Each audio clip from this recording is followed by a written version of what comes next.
When people hear Armenia, many don't picture anything specific. It's small. It's landlocked. It rarely shows up in travel conversations. But arriving here feels different than expected. What surprises most visitors isn't how ancient Armenia is, it's how close everything feels. Mountains, cities, monasteries, villages, they're all right there. And that changes how you move through the country. A country that feels compact. Driving in Armenia doesn't feel like crossing a large country. It feels like moving between layers. One moment you're in a city. Minutes later, you're climbing into open hills. Then suddenly, there's a village. Here's the first surprise. Distances are short, but changes are constant. You don't spend hours getting somewhere. You notice where you are almost immediately. The roads themselves tell the story.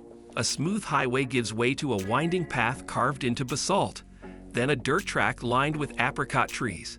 The shifts aren't just visual. The air changes too, from the mild warmth of the valley to the crisp, thin chill of a mountain pass within a single brief ascent. This isn't a country you travel across. You travel through it, like turning the pages of a dense, layered book. A 1-hour drive can contain a Soviet-era industrial town, a 4th-century church in a field of wildflowers, and a shepherd's summer pasture with no buffer zone between them. Yerevan doesn't feel busy. The capital, Yerevan, doesn't behave like most capitals. Traffic exists, but it doesn't dominate. People walk slowly. Meaningful places are close together.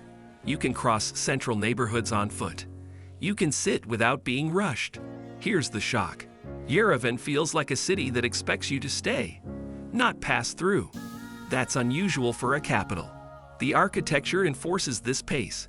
The city is built from volcanic tuff, a stone that glows pink and orange in the evening sun, giving the streets a permanent warm calm. Cafes spill onto sidewalks not as a trend, but as a default. The table is your living room, the street is the view. The monumental cascade stairs aren't just a tourist site. They're a public park, a place where people meet to talk, not just to climb. This creates a unique social rhythm.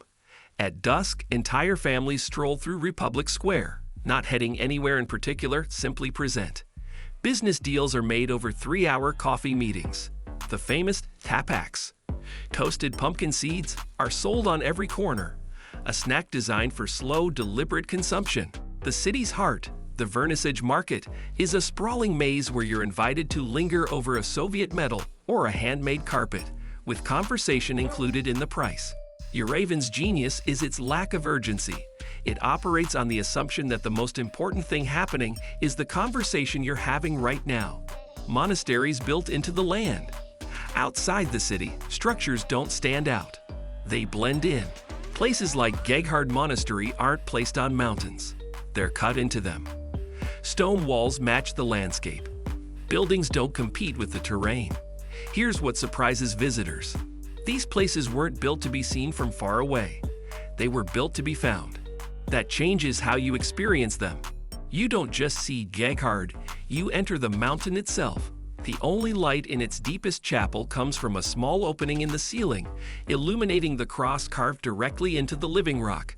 The sound inside is not of voices, but of sacred water, a spring flowing within the cave, collected by pilgrims for centuries. At Hapat, the complex is tucked so low into a hillside, it seems to be sheltered, not displayed. The monasteries are not statements of dominion over nature, but dialogues with it. They use the land's contours for defense, its rock for permanence, and its solitude for contemplation. To visit is to participate in a 1,500-year-old practice of seeking not spectacle, but specific, charged silence. You find them, and in doing so, you feel found by the landscape yourself. If you're interested in places that don't try to impress, places that reveal themselves slowly, subscribe. This channel focuses on travel that doesn't follow expectations. A lake that feels too big for the country. Driving east, the land opens suddenly. Water appears. The temperature drops. The horizon widens. This is Lake 7. Here's the surprise. The lake feels oversized compared to the country. It changes the climate. It changes the pace. It changes how long people stop. Locals don't rush here. They stay. It holds nearly 90% of the country's fresh water, a staggering fact you feel in your bones.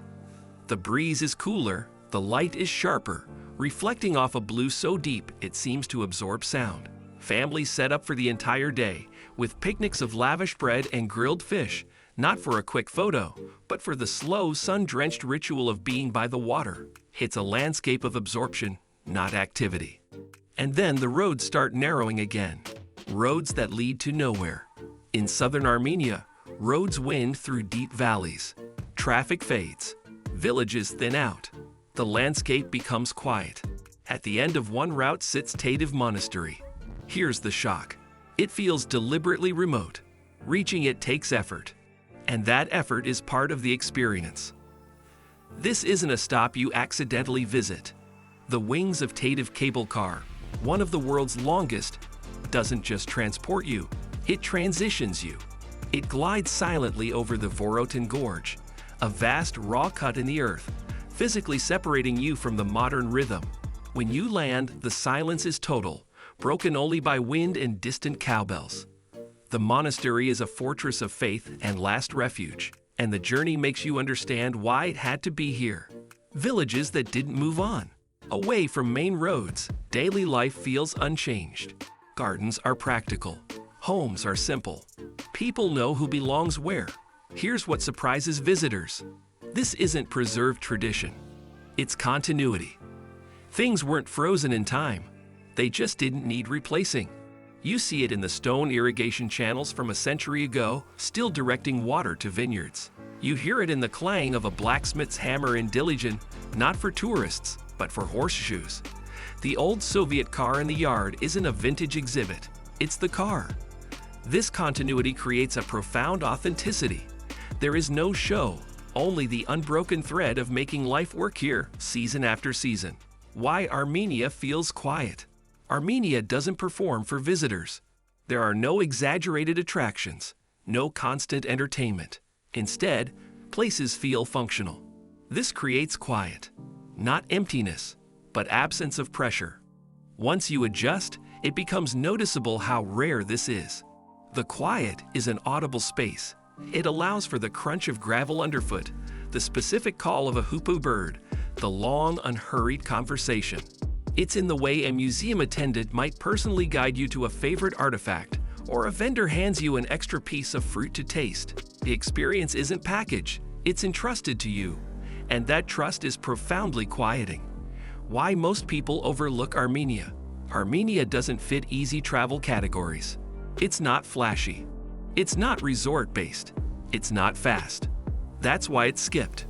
And that's also why it surprises people who come anyway. It demands a slight shift in perspective. You don't do the sights in a checklist. You let the layers of history, landscape, and human resilience settle around you.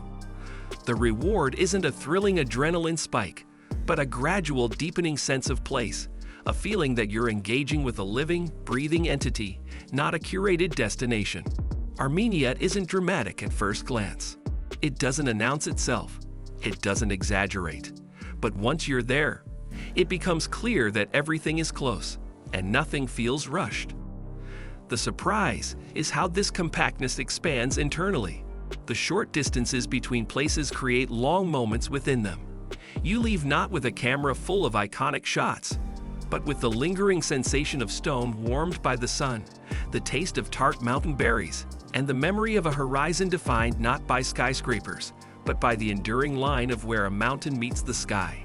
If this video changed how you think about Armenia, subscribe, because some of the most interesting places to visit are the ones that don't compete for attention.